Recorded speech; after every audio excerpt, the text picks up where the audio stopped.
benarkah ahli sunnah wal jamaah tidak pernah melakukan zikiran bersama setelah sholat di masjid? Kenapa seperti itu Ustaz? Ya. Jadi yang saya tahu Allahu a'lam memang Abdullah bin Umar menyebutkan dalam riwayat bahwasanya saya mengetahui sholat di masjid Nabi SAW sudah selesai dengan saya dengarkan suara zikir mereka. Dengan saya dengarkan suara zikir mereka, maksudnya Nabi dan para sahabat. Jadi di zaman Nabi SAW itu zikir habis sholat bersuara sebenarnya, bersuara. Tetapi tidak dilakukan secara bersamaan gitu. Jadi misal Nabi SAW lagi baca ayat kursi, sahabat sana lagi baca al-ikhlas, sahabat sana lagi baca al-falaq, yang sana lagi baca subhanallah 33, dibebaskan oleh Nabi SAW. Itu ada dalam hadis. Tapi suara mereka terdengar, gitu kan. Kalau ada sekarang orang lebih memilih zikir dengan tidak mengeluarkan suara, gitu kan, mungkin hanya dia saja yang dengar, itu adalah termasuk adab sebenarnya. Adab dan tata kerama agar orang-orang tidak terganggu dengan dia. Tapi intinya disunnahkan, boleh saja orang mengeraskan suaranya dalam zikir habis sholat ya, tidak ada masalah.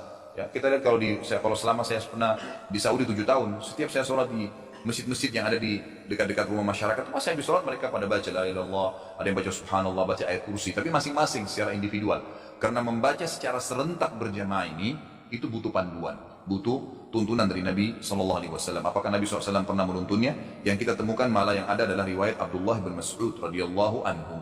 Abdullah bin Mas'ud mengatakan pada saat dipanggil oleh Ubay bin Ka'ab, dan di situ ada beberapa tabi'in yang lagi berzikir, yang pimpinannya mengatakan subhanallah, anak-anak semua murid-muridnya mengatakan subhanallah, gitu kan, sambil mereka memegang batu dan memindah-mindahkannya. Maka Ka'ab bin Malik mendatangi rumah Abdullah bin Umar berkata, wahai Abdullah bin Umar, kalau kau lihat ini pasti kau tidak suka, karena ini tidak pernah ada di zaman Nabi SAW. Kata Abdullah bin Umar, apa itu? Silakan kau ke masjid. Ditemukan di masjid tersebut ternyata ada beberapa tabi'in yang lagi berzikir sambil dituntun. Pimpinannya mengatakan subhanallah, yang lain pada ikut subhanallah, sambil rame-rame subhanallah, subhanallah, subhanallah, rame-rame gitu. Kata Abdullah bin Umar pada saat masuk, wahai kaum ini segelintir orang, apakah kalian tidak khawatir azabnya Allah turun? Kaget Abdullah, orang-orang itu pada kaget. Ada apa wahai Abdullah bin Umar? Apa yang kami lakukan? Kami sedang berzikir kepada Allah. Bagaimana bisa azabnya turun? Apa kata Abdullah bin Umar? Fahami pendapat beliau. Ini sahabat Nabi, gitu kan? Yang terkenal dengan sahibut ta'assi, orang yang paling fanatik dengan Nabi SAW, Abdullah bin Umar radhiyallahu anhu. Jadi apa saja dikerjakan oleh beliau supaya Nabi kerjakan gitu. Beliau mengatakan, sungguh bajunya Nabi SAW masih bisa dilihat dan dipakai. Artinya Nabi ini baru meninggal, bajunya aja sekarang masih ada, panci-pancinya masih bisa dipakai, rumahnya masih bisa dihuni. Kalian sudah berani melakukan apa yang Nabi kalian tidak contohkan, gitu kan? Berarti akan datang azabnya Allah bukan karena perbuatan kalian, tapi karena tidak pernah Nabinya contohkan. Artinya kalian menambah-nambah dalam agama ini. Jadi ini berbahaya sekali, gitu kan? Seseorang telah datang di depan Hasan Basri lalu sholat habis asar 6 rakaat. Salam habis asar, sholat 6 rakaat sunnah. Lalu orang ini begitu setiap mau salam, Hasan Basri mau ingatin, dia sholat lagi. Begitu selesai 6 rakaat langsung ditahan sama Hasan Basri. Dikatakan, kenapa kau sholat habis asar? Dia bilang, wahai imam, dia tahu ini Imam Hasan Basri, ulama. Wahai imam, apakah Allah akan mengadab saya karena saya sholat?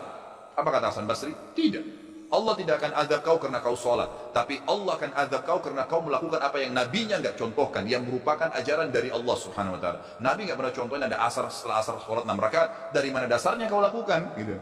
Jadi termasuk dosa itu kalau melakukan apa yang Nabi SAW tidak lakukan, dan kita cap itu bagian daripada agama, seakan-akan kita masukkan ajaran baru di agama Islam yang sudah sempurna. Allah bilang dalam Al-Maidah, al-yawma akmaltu lakum dinakum. Kata-kata akmaltu, saya sudah sempurnakan agama kalian. Kata ulama Ibnu Katsir mengatakan dalam tafsirnya, ini dalil nyata Nabi Muhammad SAW sudah menyampaikan semua ajaran agama Allah, dan juga setiap muslim tidak perlu lagi menambah sekecil biji sawi pun dari ajaran agama ini. Cukup dengan yang ada saja, selesai. Maka kita tidak ada lagi masuk ke syubhat, tidak ada lagi masuk ke ragu-raguan, lakukan apa yang sudah diperintahkan saja, titik.